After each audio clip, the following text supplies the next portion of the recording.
శ్రీ మహాలక్ష్మి అనుగ్రహం పొందాలంటే నిత్యం పూజ చేయడం, పరిశుద్ధత, ధర్మాచరణ అవసరం.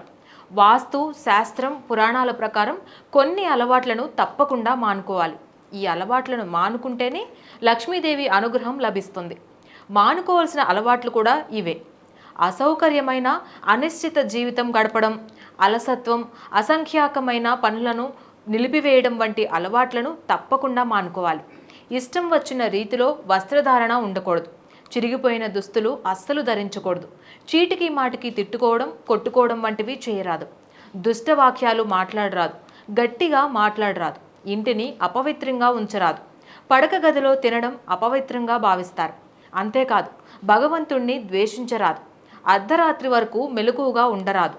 బ్రహ్మ ముహూర్తంలో లేవకపోవడం, సూర్యోదయం తరువాత కూడా నిద్రపోవడం చేయరాదు. తల్లిదండ్రులను గౌరవించకపోవడం, పితృదేవతలను గౌరవించకపోవడం, వ్యసనాలకు అలవాటు పడరాదు.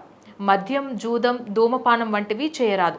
ఈ దురలవాట్లు ఎవరికైతే ఉంటాయో వారింట లక్ష్మీదేవి నిలవదని, లక్ష్మీదేవి అనుగ్రహం లభించదని జ్యోతిష పండితులు చెప్తున్నారు.